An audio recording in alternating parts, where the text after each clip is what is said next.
महाकाव्य असुर राजपुत्र का चक्रव्यूह। अध्याय 11। मसीहा का मोए मोए और नायक के दिल पर वज्रपात। सुमित की भौहें हल्की सी तन गईं। उसे बहुत पहले से पता था कि उसके साए में ऐसा खूंखार और यमराज जैसा अंगरक्षक हमेशा मुस्तैद रहता है। लेकिन ये छाया रक्षक शैडो गार्ड्स अपने नाम की तरह ही होते हैं, बिल्कुल अदृश्य, शांत और किसी की पकड़ में न आने वाले। जब तक उन्हें कोई सीधा हुक्म न मिले वे अपनी मर्जी से कभी किसी के सामने प्रकट नहीं होते। कापालिक देवलोक शैनयिन डाओसेक्ट अब इस ब्रह्मांड के नक्शे पर रहने के लायक नहीं रहा। सुमित ने मदिरा का घूंट लेते हुए बड़े ठंडे लहजे में कहा। जो आ गया। उस काले हुड के भीतर से एक गहरी, बिना किसी लिंग वाली जेंडलस भारी आवाज गूंजी।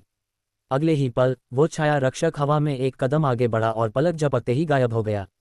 सुमित के मुंह से ये शब्द निकलते ही कापालिक स्वामी के फेफड़ों से जैसे हवा ही निकल गई।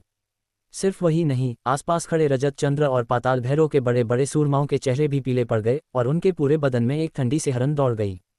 सोचो भाई साहब, सिर्फ एक सीधा और छोटा सा जुमला, लेकिन जब वो सुमित की जुबान से निकला तो उसने पल भर में एक पूरे के पूरे जादुई कबीले और हजारों लोगों की तकदीर का फैसला कर दिया। इसे कहते हैं असली रुतबा। छोटे महाराज, मेरी बात तो सुनिए। कापालिक स्वामी खौफ के मारे पागलों की तरह चीखने लगा। वह अपनी जान की भीख मांगना चाहता था। तभी हवा के उसी हिस्से में जहां से वो छाया रक्षक गायब हुआ था, अचानक एक काला डरावना हाथ बाहर निकला। वह रक्षक इतनी जल्दी वापस भी आ चुका था और उसने अपने एक ही पंजे में कापालिक स्वामी की गर्दन दबोच ली। ध्यान देने वाली बात यह थी कि यह कापालिक स्वामी खुद नर्क सागर स्तर नेदसी रेल्म का महायोद्धा था, जिसके एक इशारे पर नदियां सूख जाती थीं। लेकिन उस काले हाथ की पकड़ में आते ही उसकी सारी शक्तियां धरी की धरी रह गईं। वह एक कदम हिल तक नहीं पाया। वह सीधे जादुई भंवर के अंदर खींच लिया गया और बिना कोई आवाज किए एक झटके में गायब हो गया। पूरे चौक पर ऐसा सन्नाटा पसर गया मानो कोई शमशान घाट हो। सबकी घिघी बंध चुकी थी। लोग दहशत के मारे अपनी सांसें रोके खड़े थे। ये थी असुर राजपुत्र की असली ताकत, इतनी खौफनाक कि रूह कांप जाए। रजत चंद्र और पाताल भैरव देवलोक के बड़े बूढ़े गुरु पसीने पसीने हो रहे थे। स्वामी प्रलयनकर का तो डर के मारे कलेजा मुंह को आ रहा था। वे मन ही मन भगवान का शुक्रिया अदा कर रहे थे कि कल रात उन्होंने कोई उल्टी सीधी हरकत नहीं की, वरना आज उनका नीलगिरी आश्रम ब्रह्मांड के धूल के कणों में बदल चुका होता। इस लड़के का सिर्फ एक छाया रक्षक ही उनके पूरे आश्रम को मटियामेट करने के लिए काफी था। किसी माई के लाल में उसे रोकने का दम नहीं था। सब के सब खौफ के मारे झुक चुके थे। भले ही कल सुबह से आने के बाद यह असुर राजकुमार बहुत ही शांत, सभ्य और राजसी अंदाज में पेश आ रहा था, पर सच तो ये था कि उसकी नज़र में यहाँ मौजूद हर एक इंसान की हैसियत सिर्फ रेंगने वाले कीड़ों मकोड़ों एंट्स जैसी थी। असली चक्रवर्ती सम्राट का खौफनाक रूप तो अब सामने आया था। यहाँ तक कि सुमित के पीछे खड़ी राजकुमारी इंद्रायणी की रीढ़ की हड्डी में भी एक ठंडी लहर दौड़ गई। उसे लगा जैसे उसने आज सुमित का वो असली चेहरा देख लिया है जिससे पूरी दुनिया थर थर कांपती है। उसे एहसास हुआ कि कल रात सुमित ने उसके साथ जो सुलूक किया वो उसकी बेरहमी नहीं बल्कि उसकी सबसे बड़ी दया थी। साले सुमित, तू! जैसे ही वो छाया रक्षक वहां से विदा हुआ, आश्रम के ऊपर मंडरा रहा वो दम घोंटने वाला दबाव भी धीरे धीरे कम हो गया। सबने राहत की लंबी सांस ली। ठीक उसी मोड़ पर दूर खड़ा होकर यह सारा तमाशा देख रहा यशवर्धन आखिरकार सदमे से बाहर आया। साले तू! यशवर्धन की आंखें गुस्से के मारे उबल पड़ी, मानो अभी खून के आंसू रो देगा। उसने सुमित के उस रौबदार चेहरे को पल भर में पहचान लिया था और नफरत के मारे उसका पूरा चेहरा बिगड़ गया। सुमित, क्या तुझे अभी तक मेरा नाम यशवर्धन याद है? 4 साल पहले तूने ही मेरे लाचार पिता के हाथ पैर तोड़े थे। तेरी ही वजह से मेरा पूरा यदुवंशी खानदान मिट्टी में मिल गया। हमें दर दर की ठोकरें खानी पड़ी। और आज तेरी इतनी जुर्रत कि तू मेरे ही नीलगिरी आश्रम के अंदर घुस आया। गुरुदेव, आप लोग अंधे हो गए हैं क्या? ये सब इसी नीच की चाल है।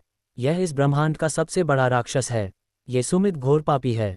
इसकी चिकनी चुपड़ी बातों में बिल्कुल मत आइए। यशवर्धन पागलों की तरह चिल्लाने लगा। वह चाहता था कि सब लोग सुमित का असली चेहरा देख लें, लेकिन स्वामी प्रलयनकर के लिए उसके ये शब्द जलती आग में घी का काम कर गए। जुबान संभाल, साले नीच! असुर साम्राज्य के शहजादे के खिलाफ एक भी अपशब्द बोलने की तेरी हिम्मत कैसे हुई? स्वामी प्रलयनकर शेर की तरह दहाड़े। उस छाया रक्षक की खौफनाक ताकत को अगर एक पल के लिए भूल भी जाएं, तब भी सच यही था कि सुमित ने अकेले अपने दम पर पूरे नीलगिरी आश्रम को तबाही से बचाया था। यह उनके पूरे खानदान पर सुमित का सबसे बड़ा एहसान था। और इस यशवर्धन ने क्या किया? जब आश्रम मौत के मुंह में था तब ये नंगे पैर कहीं गायब था, और अब जब संकट टल चुका है तो ये साला बाहर के भेड़ियों कापालिक कबीले को साथ लेकर छाती ठोकने आ गया। और आते ही उसने सबसे पहला काम क्या किया? सीधे असुर राजपुत्र से पंगा ले लिया। असली बवासीर कौन था? ये साफ था, यशवर्धन। आज इसी वक्त से तू नीलगिरी आश्रम का राजकुमार होली सोन होने का हक होता है। मेरा और इस आश्रम का तुझसे अब कोई नाता नहीं है। तू बेदखल है। स्वामी प्रलयंकर का चेहरा गुस्से से टमाटर जैसा लाल था। क्या क्या? ये सुनते ही यशवर्धन के पैरों तले जमीन खिसक गई। वह तो सीना फुलाकर आश्रम का मसीहा बनने आया था, फिर साला पासा ऐसे कैसे पलट गया कि उसे घर से ही धक्के मारकर निकाल दिया गया। नहीं, यह कोई बुरा सपना है। ये सच नहीं हो सकता। यशवर्धन का चेहरा अविश्वास से कांपने लगा। उसकी लाइफ की स्क्रिप्ट ऐसे तो नहीं लिखी गई थी।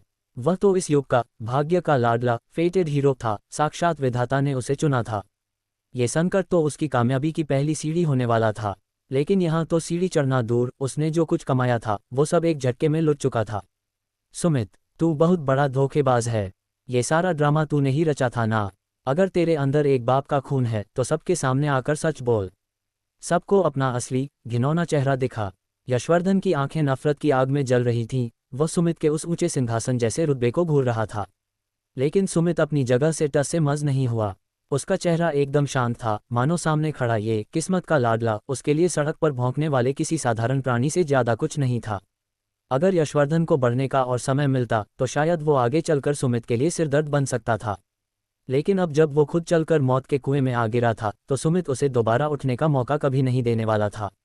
जरा गला सूख रहा है मेरा, सुमित ने बिना किसी भाव के हल्के से कहा। उसकी बगल में खड़ी राजकुमारी इंद्रायणी एक पल के लिए ठिठकी, फिर मानो उसके शरीर को इसकी आदत हो चुकी हो, उसने तुरंत चाय का गर्म प्याला उठाया और बड़े अदब के साथ सुमित के होठों के पास ले आए।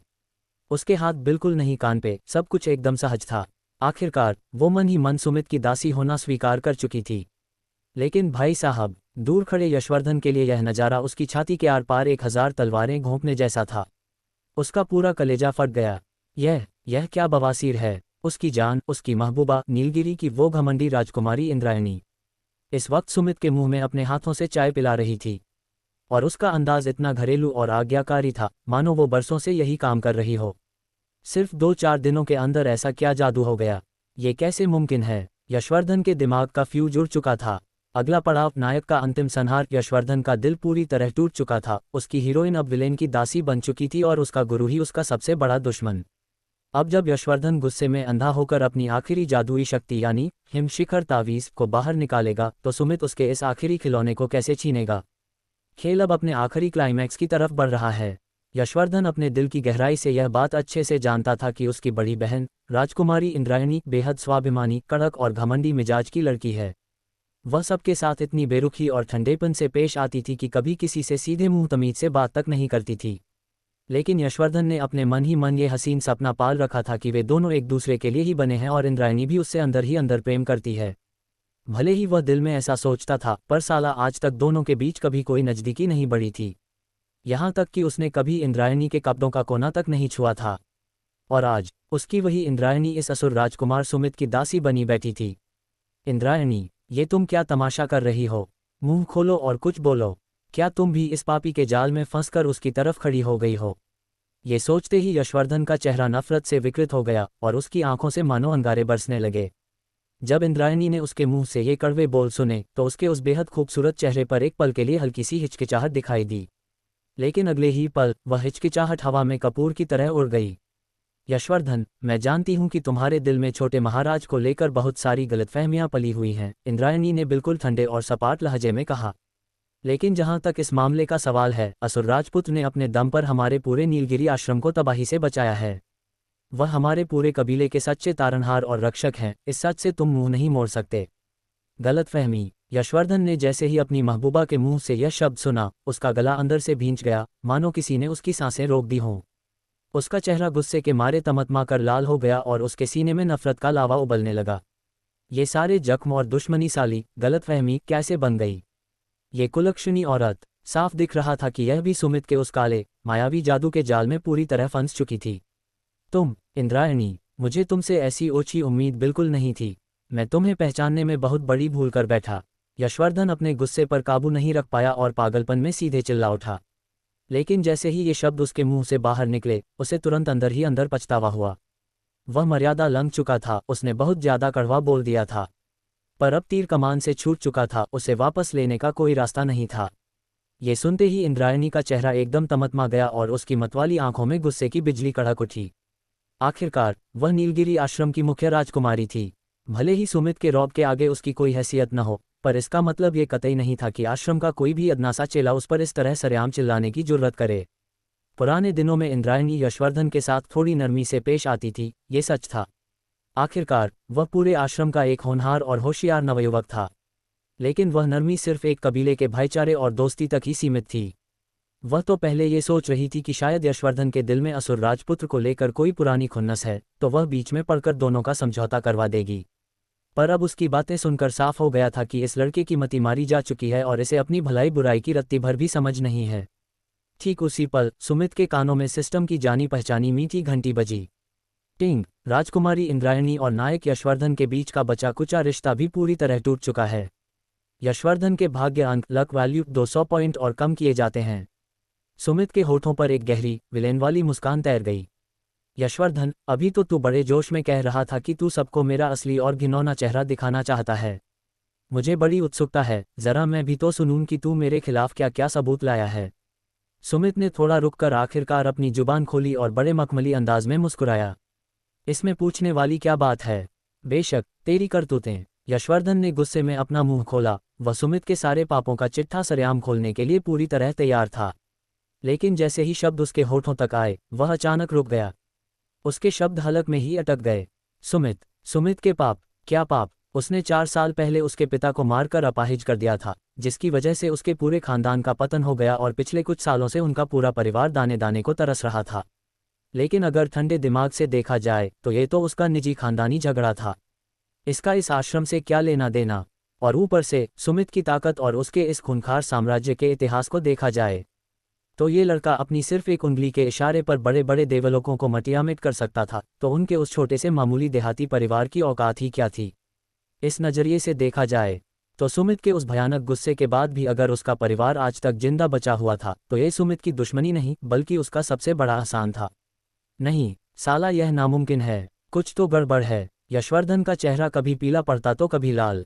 वह काफी देर तक हकलाता रहा, पर सुमित के खिलाफ एक भी ऐसा ठोस इल्जाम नहीं ढूंढ पाया जो वो सबके सामने सीना ठोककर बोल सके।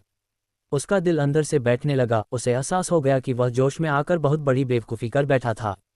आसपास खड़े सभी लोग उसे बड़ी हिकारत और ठंडी नज़रों से घूर रहे थे। क्यों बे, अब तेरी बोलती क्यों बंद हो गई? हमें तो लगा था कि तू कोई बहुत बड़ा सच सामने लाएगा, पर तू तो सिर्फ अपनी जलन के मारे बकवास किए जा रहा था। यशवर्धन को इस तरह काट का उल्लू बने खड़े देखकर आसपास के चेले और गुरु जोर जोर से हंसने लगे और ताने कसने लगे। उनकी नज़रों में यशवर्धन सिर्फ सुमित के इस राजसी ठाठ और रुतबे को देखकर जलन के मारे पागलों की तरह भौंक रहा था। अपनी इस छोटी सी निजी खुन्नस और स्वार्थ की वजह से इस गधे ने आज पूरे आश्रम को शमशान बनाने की तैयारी कर ली थी। सब लोग उससे नफरत करने लगे थे। पलक झपकते ही पूरे आश्रम का मूड यशवर्धन के खिलाफ हो गया।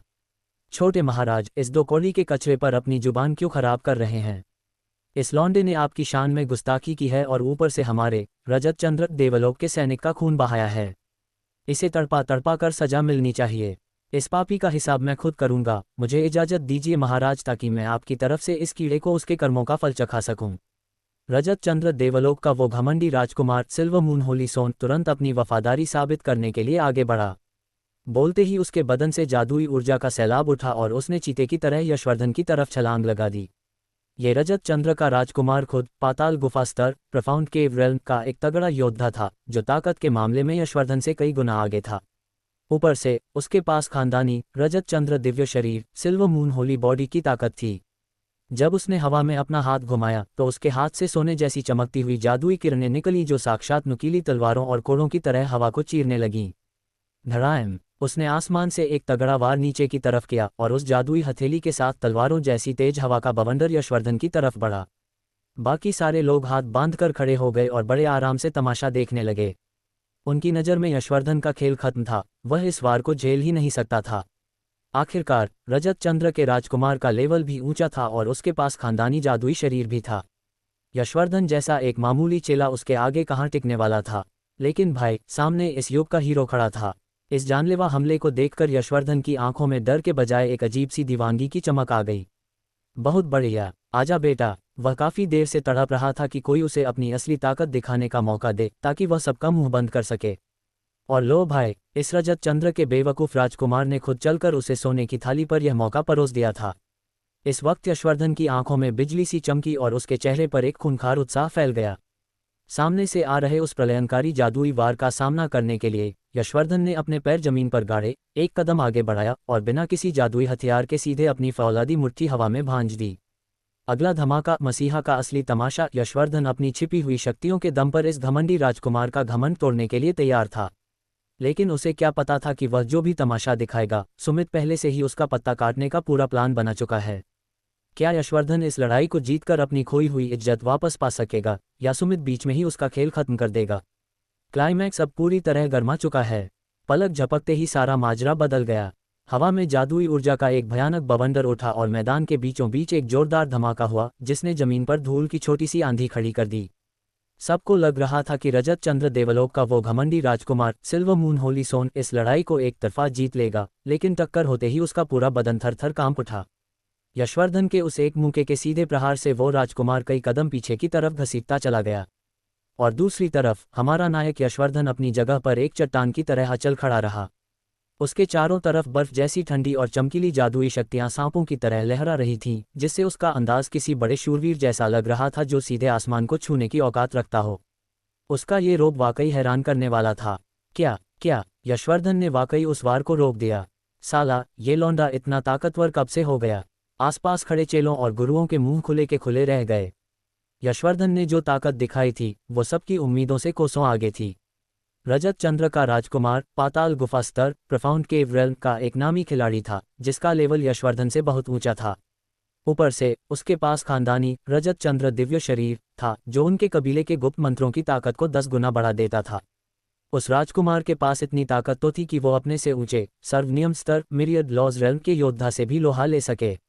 लेकिन यहाँ तो पहले ही हाथ में पासा उल्टा पड़ गया था और यशवर्धन बेहद आराम से मुस्कुरा रहा था। इस पर यकीन करना मुश्किल था, क्योंकि सिर्फ कुछ ही दिन पहले तक वह प्रेत मार्ग स्तर गोस्टली पैसेज रेल्म का एक मामूली चेला था। लेकिन आज पलक झपकते ही वह इस मुकाम पर आ चुका था। आश्रम के जो चेले और बूढ़े गुरु कुछ देर पहले यशवर्धन को गालियां दे रहे थे, उनके दिलों में अब एक अजीब सी हलचल शुरू हो गई थी। क्या वाकई हमारे नीलगिरी आश्रम ने चुपके से ऐसा हीरा पाल रखा है जो आगे चलकर इतिहास बदलेगा? सुमित, देख मेरी औकात। पूरे मैदान में अगर कोई एक शख्स था जिसके चेहरे पर रत्ती भर भी अचरज नहीं था, तो वो खुद सुमित था। आखिरकार वो अच्छे से जानता था कि यह साला इस युग की किस्मत का लाडला चाइल्ड ऑफ डेस्टिनी है, तो इसके लिए अपने से ऊंचे लेवल के बंदे को धूल चटाना कोई बड़ी बात नहीं थी। ये तो इसके बाएं हाथ का रोज का धंधा था। सुमित, देख रहा है ना तू, ये है मेरी असली औकात, मेरी असली ताकत।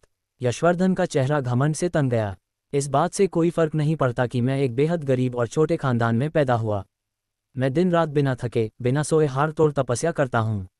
मैं तुझ जैसे अयाशों से 1000 गुना बेहतर हूँ। तेरे पास मेरे मुकाबले अगर कुछ ज़्यादा है तो वो है सिर्फ तेरे खानदान का बड़ा नाम और तेरे बाप की जागीर। अगर हम दोनों को एक ही जगह से शुरुआत करने का मौका मिलता तो आज मैं तुझसे बहुत ऊंचे आसमान में उड़ रहा होता। यशवर्धन के मुंह से निकले ये भारी भरकम और रोबीले शब्द पूरे मैदान में गूंज उठे। राजकुमार को पीछे धकेलने के बाद जब उसने ये डायलॉग मारे तो वहां खड़े कई चेलों के खून में उबाल आ गया। यहाँ तक कि आश्रम के स्वामी प्रलयंकर, जो गुस्से में लाल थे, उनके चेहरे के भाव भी थोड़े ढीले पड़ गए। ऐसे होनहार चेले को खोने का दुख उनके बूढ़े दिल को कचोटने लगा था। साले कुत्ते, अभी तो मैंने सिर्फ ढील दी थी, अब देख मेरा असली काल रूप। रजत चंद्र का राजकुमार अपनी बेइज्जती से पूरी तरह पागल हो चुका था। वह अपनी खोई हुई इज्जत वापस पाने के लिए दोबारा जादुई ऊर्जा बटोरने लगा। ठीक उसी नाजुक मोड़ पर सुमित ने अपनी जुबान खोली। बहुत हुआ। वह अपनी जगह से खड़ा हुआ। हवा के एक झटके से उसके शाही सफ़ेद लिबास के चौड़े आस्तीन लहराए। उसका वो बर्फ जैसा सफ़ेद लिबास और त्रिलोक को मात देने वाला हसीन रोबीला चेहरा देखते ही जो लोग कुछ देर पहले यशवर्धन के मुक्के के दीवाने हो रहे थे, उनकी नज़रें झटके से वापस सुमित पर टिक गईं। सुमित की आंखों में एक अजीब सी बेरुखी और हिकारत थी। तेरी ये दो कौड़ी की बातें सुनने में थोड़ी मज़ेदार जरूर हैं, लेकिन तुझे ऐसा क्यों लगता है कि तेरी मुझसे तुलना करने की औकात भी है? उसकी वो बेहद ठंडी और मखमली आवाज़ सबके कानों से टकराए, और उसी पल सुमित की दोनों भौहों के बीच साक्षात आदि असुर की तीसरी आंख प्राइमल डेमन आई खुल गई। बूम! एक ऐसा खौफनाक और प्रलयनकारी दबाव पूरे आश्रम पर टूटा कि धरती डोलने लगी। पलक झपकते ही नीलगिरी आश्रम के ऊपर आसमान का रंग बदल गया। काले कतरनी जैसे खूंखार बादलों ने पूरे सूरज को निगल लिया, मानो कोई कयामत की रात आ गई हो, और उन बादलों के बीच नीली और काली बिजलियां सांपों की तरह कड़कने लगीं। आसमान से एक साक्षात यमराज जैसी ताकत नीचे की तरफ गिरी। धड़ाम! उस कड़कती हुई बिजली के बीच सुमित के माथे की उस तीसरी आंख से एक खूंखार जादुई रोशनी सीधे यशवर्धन की छाती पर जाकर लगी। यशवर्धन को लगा जैसे साक्षात विधाता ने उसके ऊपर पूरा का पूरा हिमालय पर्वत पटक दिया हो। उसके पैर उस वजन को संभाल नहीं पाए, उसके घुटने चटक गए और वह सीधे मुंह के बल जमीन पर जा गिरा। उफ! घा! वह अपनी पूरी जादुई ताकत लगा रहा था, उसकी नसें फटने को हो रही थीं, पर वो बस किसी तरह घुटनों के बल जमीन पर टिका रह पाया। इस वक्त यशवर्धन का चेहरा पूरी तरह सफ़ेद पड़ चुका था, जैसे शरीर का सारा खून सूख गया हो। अभी कुछ देर पहले तक उसे सामने सुमित नहीं दिख रहा था। उसे तो आसमान को चीरने वाला वो आदिकाल का महानाग दिख रहा था, जो एक ही कश में सूरज और चांद को निगलने का दम रखता था। सुमित की वो तीसरी आंख बिना किसी रहम के सीधे यशवर्धन की आत्मा को अंदर से छलनी कर रही थी। अपनी जिंदगी में पहली बार इस किस्मत के लाडले को एक ऐसी हार और बेबसी का एहसास हुआ था जिसे वो कभी भूल नहीं सकता था। वह खुद को एक मामूली रेंगने वाले कीड़े जैसा महसूस कर रहा था। उन दोनों के बीच की दूरी कोई छोटी मोटी खाई नहीं, बल्कि जमीन और पाताल का फासला थी। ये कैसे हो सकता है? ये साला इतना खूंखार कैसे हो सकता है? यशवर्धन की आंखें खून की तरह लाल हो चुकी थीं। वह अपनी पूरी जान लगा रहा था, लेकिन उसके अंदर इतनी हिम्मत भी नहीं बची थी कि वो सुमित के सामने अपना सिर उठाकर देख सके। ताकत का अंतर इतना भयानक था कि विरोध करने का ख्याल ही खुदकुशी जैसा था। अगर वह खड़ा भी हो जाता तो अगला ही कदम सीधे मौत के मुंह में जाता। आसपास खड़े बड़े बड़े गुरुओं और चेलों के सिर के बाल खड़े हो चुके थे, उनके बदन कांप रहे थे। ये साक्षात असुर राजपुत्र की असली औकात थी। इतनी डरावनी की बयान करना नामुमकिन था। कुछ देर पहले जब यशवर्धन खानदान और बैकग्राउंड के डायलॉग मार रहा था, तो कई लोग मन ही मन सोच रहे थे कि हाँ यार, बात तो सही है, अगर हमें भी ऐसा खानदान मिलता तो हम भी सुमित से कम नहीं होते। लेकिन अब सुमित का ये रूप देखने के बाद किसी माई के लाल में ऐसी सोच रखने की जुर्रत नहीं थी। इतनी खूंखार ताकत सिर्फ किसी बड़े खानदान के नाम से नहीं मिल सकती थी। भले ही मायावी असुर महल के पास ब्रह्मांड के सारे खजाने और जादुई जड़ी बूटियां हों, पर सुमित की उम्र अभी सिर्फ 18 साल थी। बिना किसी लाजवाब प्रतिभा और कड़ी साधना के कोई इंसान इस उम्र में इस मुकाम पर पहुंच ही नहीं सकता था। इस एक बार ने वहां मौजूद नर्क सागर स्तर नेदसी रेल्म के बड़े बूढ़े गुरुओं के दिलों में भी मौत का खौफ पैदा कर दिया था। यह असुर राजपुत्र साक्षात्कार था। अब कोई भी उस सफ़ेद लिबास वाले शहजादे की तरफ सीधे देखने की हिम्मत नहीं कर पा रहा था। स्क्रिप्ट का मोए मोए। सुमित ने हल्के से अपनी एक भौं उठाए। इस आदि असुर की आंख का असर वाकई लाजवाब था। आखिरकार ये वो दिव्य शक्ति थी जिसे उसने आदिकाल के महानाग के दिल के खून से सींचा था। अभी तो ये सिर्फ शुरुआत थी, फिर भी इसका इतना खौफ था। और जब इसमें उसका रुद्र हृदय प्राइमल ट्रू डेमन हार्ट पूरी तरह मिल गया तो नज़ारा देखने लायक था। सुमित अच्छे से जानता था कि यशवर्धन का प्लान क्या था। अगर वो बीच में नहीं आता तो ये किस्मत का लाडला उस रजत चंद्र के राजकुमार को धूल चटा देता। उसके बाद पूरे आश्रम में यशवर्धन का डंका बज जाता, देखो, एक गरीब लड़के ने बड़े कबीले के राजकुमार को हरा दिया। लोग हमेशा ताकतवर के आगे झुकते हैं, और यशवर्धन की यह इंस्पिरेशनल प्रेरणादायक कहानी चेलों के दिलों में आग लगा देती। उस मोड़ पर यशवर्धन खुद को नैतिकता के सबसे ऊंचे पायदान पर खड़ा कर लेता, जिससे सुमित भी उस पर सीधे हाथ डालने से कतराता। फिर यह साला विलेन सुमित को 3 साल की मोहलत वाला चैलेंज देता, आश्रम से सीना तानकर बाहर निकलता और पूरे ब्रह्मांड में अपना नाम कमाता। लेकिन अफसोस, सुमित ऐसी घिसी पिटी और सड़ी हुई स्क्रिप्ट्स का उस्ताद था। वह इस खेल का असली डायरेक्टर था, इसलिए वो यशवर्धन को अपनी फिल्म चलाने का एक भी मौका नहीं देने वाला था। अगर किसी को दबाना है तो उसे इस कदर कुचल दो कि वह दोबारा उठने का सपना भी न देख सके। बस इतनी ही औकात थी तेरी। सुमित ने अपना सिर धीरे से हिलाया और बड़े ठंडे अंदाज में उसकी औकात नाप दी। सुमित का ये बेरुखी से भरा लहजा यशवर्धन के सीने पर जलते हुए कोयले जैसा लगा। उसका मन हुआ कि वो यहीं पर खून की उल्टियां कर दे। इस अंदाज का मतलब साफ था कि सुमित की नज़र में उसकी हैसियत एक मामूली धूल के कण से ज़्यादा कुछ नहीं थी।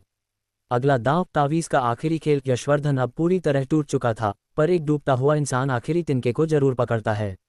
अब जब वह अपने सीने से उस हिमशिखर जादुई तावीज़ एक्सट्रीमाइज डिवाइन टैलिस्मन की आखिरी छिपी हुई प्रलयनकारी शक्ति को जगाने की कोशिश करेगा, तो सुमित उसके इस आखिरी खिलौने को कैसे लात मारकर छीनेगा और इंद्रायणी के सामने उसका पूरा वजूद कैसे मिटाएगा।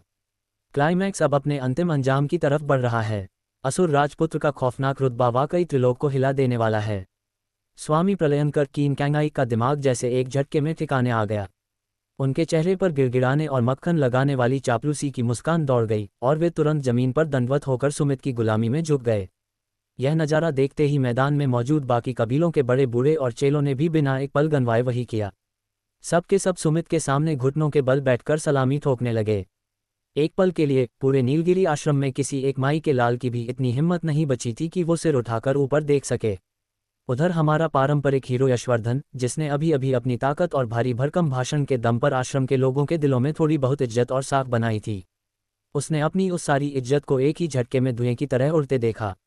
आखिरकार इस कलयुगी दुनिया का दस्तूर यही था, चाहे तुम्हारे पास कितनी भी बड़ी जादुई प्रतिभा हो या तुम्हारा भविष्य कितना भी शानदार क्यों न हो, अगर तुमने एक बार इस खूंखार असुर राजपुत्र सुमित से पंगा ले लिया तो तुम्हारे आगे सिर्फ एक ही रास्ता बचता था, और वो रास्ता सीधे यमराज के घर जाता था।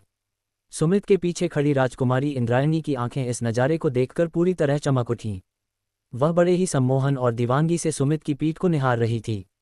कितना ताकतवर, साक्षात अजेय, ऐसा बेरहम, खूंखार और सबको अपने जूतों के नीचे रखने वाला मर्द ही इस त्रिलोक में सबसे ज्यादा साथ निभाने के लायक था। इस मोड़ पर इंद्रायणी का दिल और दिमाग पूरी तरह से सुमित का गुलाम हो चुका था। ठीक उसी वक्त सुमित के कानों में सिस्टम की घंटियां बैक टू बैक बजने लगीं। टिंग। राजकुमारी इंद्रायणी का दिल नायक यशवर्धन से पूरी तरह टूट चुका है और वह उससे नफरत करने लगी है। यशवर्धन के भाग्य अंक लक वैल्यू 100 पॉइंट कम किए जाते हैं। टिंग। यशवर्धन के सिर से जनता जनार्दन और आश्रम के लोगों के विश्वास का साया उठ चुका है। भाग्य अंक 100 पॉइंट और कम किए जाते हैं। टिंग। मेजबान सुमित ने आदि असुर का साक्षात्कार रूप दिखाकर सबको घुटनों पर ला दिया है। पुरस्कार तिजोरी में 3000 आसुरी आकर्षण अंक जमा किए जाते हैं। सुमित मन ही मन बेहद संतुष्ट हुआ। वाह भाई साहब, बैठे बिठाए क्या तगड़ा छप्पर फाड़ मुनाफा हुआ है। लगातार उसकी लंका लगाने की वजह से इस पारंपरिक हीरो यशवर्धन की किस्मत का मीटर अब आधा खाली हो चुका था। उसने अपनी आंखों को थोड़ा सिकोड़ा और सीधे यशवर्धन के जादुई स्टेटस पैनल को खंगाला। नाम यशवर्धन, किस्मत का लाडला, चाइल्ड ऑफ डेस्टिनी, गुप्त खजाना, हिमशिखर, जादुई तावीज, एक्सट्रीमाइज डिवाइन टैलिस्मन, आदि नारायण, मुष्टि प्रहार, प्राइमल एंसेस्टर, ड्रैगन फिस्ट, भाग्य का मुख्य केंद्र, लक और दिव्य तावीज़ों का पाषाण मीनार, डिवाइन टैलिस्मन, स्टोन टावर। कुल भाग्य अंक लक वैल्यू 500 पॉइंट। विशेष सूचना, अगर इसके भाग्य अंक 100 से नीचे गिरे तो इसके सिर से किस्मत के लाडले का ताज हमेशा के लिए छिन जाएगा। मौत का इनाम, किल रिवॉर्ड्स, महाकाल पवन विद्या, एक्सट्रीम विंड डाउ टेक्निक, वज्र प्रहार, लाठी, ड्रैगन स्ट्राइक, स्टाफ, मरकत सागर, रजत लहर, मंत्र। अरे, माल अपडेट हो गया क्या? सुमित की आंखों में एक शातिर चमक कौंधी। साफ था कि यशवर्धन की किस्मत को बार बार लात मारने की वजह से अब उसके मरने पर जो माल टपकने वाला था, ड्रॉप रेट, उसकी लिस्ट खुल चुकी थी। पहले जब यशवर्धन पूरे 1000 पॉइंट की किस्मत लेकर अकड़ रहा था, तब मौत के इनाम के आगे कुछ नहीं लिखा आ रहा था। लेकिन अब ना सिर्फ माल की लिस्ट सामने थी, बल्कि उसकी किस्मत की असली चाबी यानी उसका लकी कोड भी उजागर हो चुका था। बड़ा मजेदार खेल है, लेकिन साला अभी जो ये नीचे का माल दिख रहा है वो मेरे लेवल के हिसाब से बहुत हल्का है। सुमित ने सरसरी नज़र से इनामों पर ध्यान दिया। इस पूरी लिस्ट में सबसे काम की चीज़ थी महाकाल पवन विद्या। यह एक बहुत ही ऊंचे दर्जे का जादुई मंत्र था जिसे इस यशवर्धन ने नीलगिरी आश्रम की उस पुरानी रहस्यमयी मीनार में तपस्या करके हासिल किया था। इस मंत्र को फूंकते ही पूरी जादुई ऊर्जा एक खूंखार चक्रवात में बदल जाती थी जो सामने वाले को तिनके की तरह उड़ा दे। आम चेलों के लिए यह बहुत बड़ी विद्या थी, पर सुमित के शाही ठाठ के आगे यह अभी भी बच्चों का खिलौना थी। अभी साले के पास 500 पॉइंट बाकी हैं, यानी चर्बी थोड़ी ज़्यादा है। और यह जो इसका लकी कोर है, दिव्य तावीज़ों का पाषाण मीनार। सीधे शब्दों में कहा जाए तो यही इस साले का असली अलादीन का चिराग चीट है। दुनिया कहती है कि प्राचीन काल के महान ऋषियों ने जो 12 सबसे खतरनाक जादुई तावीज़ छोड़े थे, यह मीनार उन्हीं सबका निचोड़ है। इसके हाथ में जो हिमशिखर जादुई तावीज़ है वो उन्हीं 12 में से सिर्फ एक टुकड़ा है। हर एक तावीज़ के अंदर एक ऐसा महामंत्र छुपा है जिसे अगर कोई पूरी तरह सीख ले तो वो पूरे ब्रह्मांड के एक हिस्से का राजा बन जाता है। और उन तावीज़ों को बनाने और काबू करने की औकात सिर्फ उसी की है जिसके पास ये पाषाण मीनार हो। यानी यही इस यशवर्धन की किस्मत की असली जड़ है। अगर मुझे ये पूरा खजाना अपने नाम करना है तो इस साले को अभी झटके से जान से मारना घाटे का सौदा होगा। सुमित ने अपने शातिर दिमाग में तेजी से नफ़ा नुकसान का हिसाब लगाया। उसका चेहरा एकदम शांत था, जैसे पानी की सतह। जब वह इसे एक झटके में हलाल नहीं कर सकता था तो क्यों न इस बकरे को थोड़ा और तड़पाकर इस खेल का पूरा मजा लिया जाए। वैसे भी ये यशवर्धन अब उसका बाल भी बांका नहीं कर सकता था। इसे अभी हलाल कर दो। ठीक उसी पल, छोटे महाराज, ये लौंडा बहुत ही बदतमीज है, इसे आपकी शाही शान का रत्ती भर भी लिहाज नहीं है। मेरा सुझाव है कि इसका सिर अभी काटकर यहीं चौराहे पर टांग दिया जाए। रजत चंद्र देवलोक का वो राजकुमार फिर से अपनी भड़ास निकालने के लिए आगे आया। उसकी आंखों में नफरत साफ थी। सिर्फ वही नहीं, रजत चंद्र और पाताल भैरव देवलोक के सारे सैनिक और गुरु अपनी नंगी तलवारें लिए यशवर्धन को भूखे भेड़ियों की तरह घूर रहे थे। बस नीलगिरी आश्रम के कुछ पुराने गुरु और चेले अपनी जगह पर थोड़े हिचकिचा रहे थे, मानो उनका दिल गवाही नहीं दे रहा था। भले ही यशवर्धन ने मायावी असुर महल से दुश्मनी मोल लेकर बहुत बड़ा पाप किया था और कबीले के लोग डर के मारे सुमित के खिलाफ खड़े होने की औकात नहीं रखते थे, पर फिर भी आखिर वो उनका गुरु भाई था। उन्होंने सालों तक साथ में कंदमूल खाया था, साधना की थी। कुछ लोगों के दिल में उसके लिए थोड़ी हमदर्दी अभी भी बची थी। सुमित ऊंचे सिंहासन पर बैठा बैठा अपनी बाज जैसी आंखों से यह सारा ड्रामा देख रहा था। यहाँ पर अगर वो अपनी एक उंगली भी हिला देता तो यशवर्धन के शरीर के 1000 टुकड़े हो जाते और किसी माई के लाल की जरूरत नहीं थी कि चूं भी कर सके। लेकिन सुमित का इरादा कुछ और था। जब मारना ही नहीं है तो इस कीड़े को थोड़ा और नचाया जाए। इसकी कोई जरूरत नहीं है। आखिरकार ये भी इसी नीलगिरी आश्रम का ही एक चेला है। भले ही इसका दिमाग थोड़ा फिर गया है और यह बदतमीज है, पर सच तो यह है कि यह इस आश्रम की सलामती की खातिर ही अपनी जान दांव पर लगाकर वापस आया था।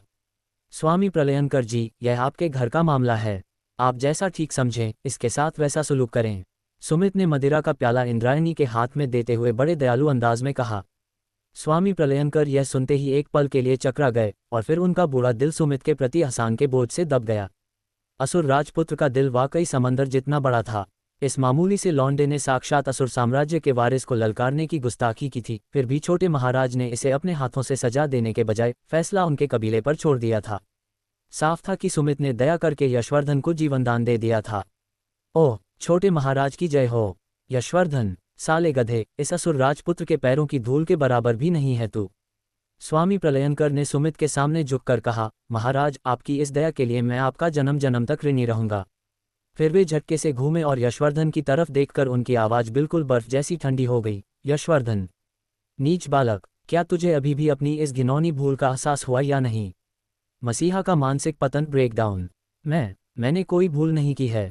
सुमित, अगर तेरे अंदर असली मर्द का खून है तो अपने इन अंगरक्षकों के पीछे छिपना बंद कर।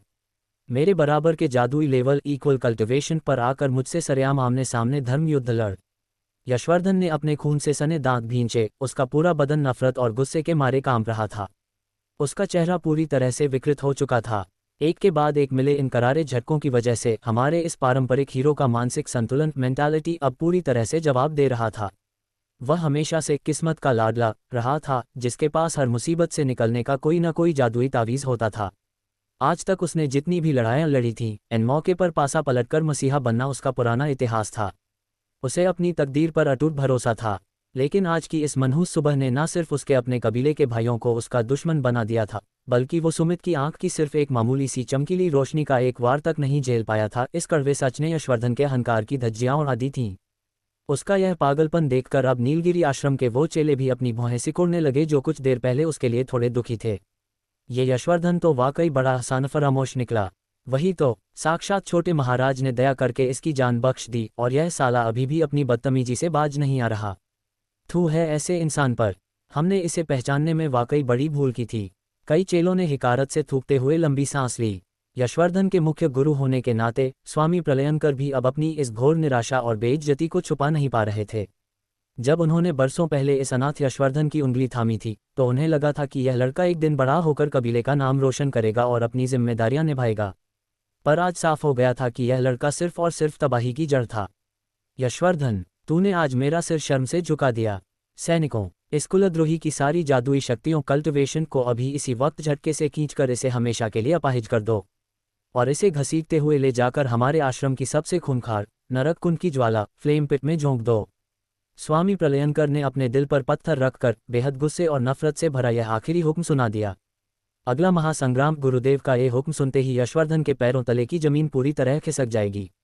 अपनी जादुई शक्तियां छिनने और नरक कुंड की आग में फेंके जाने के डर से जब वो पागलों की तरह अपने सीने में छुपे उस हिमशिखर जादुई तावीज़ की आखिरी कयामत वाली शक्ति को जगाकर पूरे आश्रम को उड़ाने की कोशिश करेगा। ... तो तमाशा देख रहा सुमित कैसे बीच में आकर उसके इस आखिरी चिराग को लात मारकर छीन लेगा। खेल अब विलेन के सबसे क्रूर और आलीशान अंजाम की तरफ बढ़ रहा है। भले ही असुर राजपुत्र सुमित ने दरियादिली दिखाते हुए यशवर्धन को जीवनदान दे दिया था, पर स्वामी प्रलयनकर कीन कैंगाई इस बात को हल्के में लेने की भूल कतई नहीं कर सकते थे। छोटे महाराज के सामने अपनी वफादारी साबित करने का इससे बेहतर मौका और कोई नहीं था।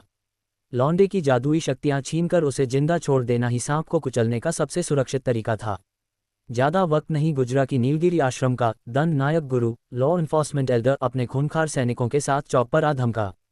बिना किसी रहम के उसने अपनी भारी जादुई हथेली सीधे यशवर्धन के पेट एब्डोमेन पर दे मारी। कड़ाक, एक रूह कंपाने वाली चीख के साथ यशवर्धन के मुंह से खून का फव्वारा छूटा। उसकी रीढ़ की हड्डी से लेकर नाभि चक्र तक की सारी जादुई नसें एक झटके में चटक गईं। अगर पुराने दिनों की बात होती तो शायद दंड नायक गुरु कबीले का भाई होने के नाते थोड़ा तरस खा जाता और उसकी शक्तियों को पूरी तरह नष्ट नहीं करता। पर यशवर्धन ने आज सुबह से जो रायता फैलाया था, उसके बाद आश्रम के किसी भी इंसान के दिल में उसके लिए रत्ती भर भी दया नहीं बची थी। वह सबकी नज़रों में सिर्फ एक आस्तीन का सांप था। यह नहीं हो सकता, ऐसा मेरे साथ नहीं हो सकता। मैं तुम सबसे नफरत करता हूँ। मैं बदला लूंगा। यशवर्धन जमीन पर तड़पते हुए पागलों की तरह चीखा। उसकी आंखें पूरी तरह खून से लथपथ हो चुकी थीं और वह घृणा से भरे चेहरे के साथ ऊंचे सिंहासन की तरफ घूर रहा था। खासकर जब उसकी नज़र राजकुमारी इंद्रायणी पर पड़ी, जो पूरी तरह आत्मसमर्पण किए सुमित के पैरों के पास बैठी बड़े प्यार से उसकी सेवा कर रही थी, तो यशवर्धन का कलेजा जैसे किसी ने बीच से चीर दिया हो। ठीक उसी नाजुक मोड़ पर सुमित ने जानबूझकर अपनी आवाज़ को थोड़ा ऊंचा करते हुए लापरवाही से कहा, इंद्रायणी, आज रात भी हमेशा की तरह मेरे शयनकक्ष रूम में समय पर आ जाना। इंद्रायणी के हाथ एक पल के लिए ठिठके। फिर जब उसने अपनी पीठ पर यशवर्धन की जलती हुई बेबस निगाहों को महसूस किया, तो वह पल भर में समझ गई कि उसके छोटे महाराज ये सब जानबूझकर उस कीड़े को तड़पाने के लिए कर रहे हैं। हैरानी की बात यह थी कि इंद्रायणी को सुमित की इस बात से जरा भी घिन या बुरा नहीं लगा। इसके विपरीत उसके दिल के किसी कोने में एक अजीब सी मीठी सिहरन और उम्मीद जाग उठी। उसने अपनी पलकें झुकाईं और बड़े अदब से जवाब दिया, जो आज्ञा छोटे महाराज। उन दोनों के बीच की यह बातचीत कोई दबी छिपी नहीं थी। मैदान में मौजूद हर एक शख्स ने इसे साफ साफ सुना था। और भाई साहब, ये पैगाम जैसे ही यशवर्धन के कानों से टकराया, उसे एक ऐसा असहनीय और रूह को निचोड़ने वाला दर्द हुआ जिसकी कोई सीमा नहीं थी। यशवर्धन के हलक से एक दिल दहला देने वाली चीख निकली। उसने मुंह भरकर काले खून की उल्टी की और वहीं पर बेहोश होकर ढेर हो गया। इसके बाद आश्रम के सैनिक उसे किसी मरे हुए कुत्ते की तरह घसीटते हुए नरक कुंड की तरफ ले गए। चलो भाई, आखिरकार इस मसीहा के ड्रामे का पहला अंक यहीं पर खत्म हुआ। त्रिलोक का उगता हुआ सूरज। जैसे ही यशवर्धन का साया वहां से हटा, आसपास खड़े सभी बड़े बूढ़ों के चेहरों का तनाव पूरी तरह गायब हो गया। असुर राजपुत्र वाकई मनुष्यों के बीच साक्षात महानाग ट्रू ड्रैगन हैं। इतनी कम उम्र में ऐसा लाजवाब टैलेंट और रूह कंपाने वाली ताकत देखना हमारे 7 जन्मों का पुण्य है। बिल्कुल सही कहा। अभी कुछ देर पहले उनके माथे से जो प्रलयनकारी रोशनी निकली थी, वो निश्चित रूप से उनका रुद्र हृदय नहीं था। साफ है कि हमारे छोटे महाराज ने अपनी आस्तीन में ऐसे कई गुप्त ब्रह्मास्त्र छुपा रखे हैं जिनके बारे में ब्रह्मांड को भनक तक नहीं है। चारों तरफ तारीफों के पुल बांधे जाने लगे। रजत चंद्र और पाताल भैरव देवलोक के बड़े बूढ़े गुरुओं की आंखों में अब सुमित के लिए इज्जत और खौफ कई गुना बढ़ चुका था। आज की इस खूंखार घटना को देखने के बाद उन दोनों देवलोकों के गुरुओं ने मन ही मन कसम खाई कि वे कबीले में वापस लौटते ही अपने मुख्य राजाओं को इस बात की रिपोर्ट सौंपेंगे और हर हाल में इस असुर राजकुमार के चरणों में अपनी जगह पक्की करेंगे। त्रिलोक ब्रह्मांड के भीतर भविष्य का चक्रवर्ती सम्राट जन्म ले चुका था। यशवर्धन का कांटा साफ करने के बाद सभी लोग वापस आलीशान महल के भीतर महाभोज और मदिरा का आनंद लेने के लिए लौट आए। माहौल दोबारा रंगीन हो चुका था। बहुत बहुत बधाई हो स्वामी प्रलयंकर जी। आज के इस ऐतिहासिक दिन के बाद पूरा त्रिलोक ब्रह्मांड आपके नीलगिरी आश्रम और असुर राजपुत्र के इस अटूट रिश्ते का लोहा मानेगा। अब से आपके आश्रम की कीर्ति चारों दिशाओं में फैलेगी। रजत चंद्र के बूढ़े गुरु ने हंसते हुए स्वामी प्रलयंकर का जाम टकराया। ये सुनते ही स्वामी प्रलयंकर के चेहरे पर छप्पर फाड़ खुशी दौड़ गई। इस वक्त उनका ये हंसता हुआ चेहरा कुछ दिन पहले के उस उदास चेहरे से बिल्कुल अलग था। सिर्फ कुछ दिन पहले तक वे आश्रम के मटियामेट होने के डर से रात रात भर सो नहीं पा रहे थे, और आज न केवल उनका आश्रम पूरी तरह सुरक्षित था, बल्कि उन्हें मायावी असुर महल जैसा त्रिलोक का सबसे शक्तिशाली और अटूट सहारा मिल चुका था। प्रलयंकर जी वाकई बहुत भाग्यशाली हैं कि उन्हें इंद्रायणी जैसी संस्कारी और भाग्यशाली बेटी मिली। पाताल भैरव देवलोक के गुरु ने भी बड़ी जलन और ईर्ष्या भरी नजरों से इंद्रायणी की तरफ देखा। सामने के ऊंचे मंच पर इंद्रायणी बड़े ही सलीके से सुमित के प्याले में मदिरा ढाल रही थी। हे, इसमें कोई शक नहीं है, ये सब मेरी बेटी के पिछले जन्मों का पुण्य है। स्वामी प्रलयंकर अपने घमंड को छुपा नहीं पा रहे थे। पुराने दिनों की बात होती तो अपनी इतनी खूबसूरत और नामी बेटी को किसी के सामने इस तरह दासी की तरह सेवा करते देख स्वामी प्रलयंकर का दिल जरूर कचोटता। आखिरकार इंद्रायणी पूरे 3000 लोगों में अपनी खूबसूरती के लिए मशहूर थी। पर आज नज़ारा बिल्कुल अलग था। सुमित ने जो ताकत और रुतबा दिखाया था, उससे साफ था कि वह सिर्फ अपने बाप के नाम पर कूदने वाला कोई घमंडी रईस ज़्यादा नहीं था। सच तो ये था कि इस पूरे ब्रह्मांड में सुमित की जादुई प्रतिभा की टक्कर का कोई दूसरा मर्द पैदा ही नहीं हुआ था। ऐसे महाबली और होने वाले चक्रवर्ती सम्राट की दासी बनना इंद्रायणी के लिए घाटे का सौदा नहीं, बल्कि उसकी 7 पुश्तों की सबसे बड़ी कामयाबी थी। वे मन ही मन प्रार्थना कर रहे थे कि उनकी बेटी छोटे महाराज को हर तरह से खुश रखे। अभी मदिरा के दौर चल ही रहे थे और माहौल पूरी तरह गरमाया हुआ था कि अचानक सुमित की पीठ के पीछे दोबारा वही काला जादुई भंवर प्रकट हुआ। काले लिबास में लिपटा हुआ छाया रक्षक शैडो गार्ड शून्य से बाहर निकल आया। छोटे महाराज, आपके आदेशानुसार कापालिक देवलोक शैन येन डाओ सेक्ट का नामो निशान इस ब्रह्मांड से पूरी तरह मिटा दिया गया है। उस छाया रक्षक की सूखी और भारी आवाज पूरे हॉल में गूंज उठी। सन्नाटा पूरे आलीशान महल के भीतर जैसे सांप सूंघ गया। स्वामी प्रलयनकर और बाकी गुरुओं के हाथों के प्याले जहां के तहां थम गए। उनकी आंखों में साक्षात मौत का खौफ साफ देखा जा सकता था।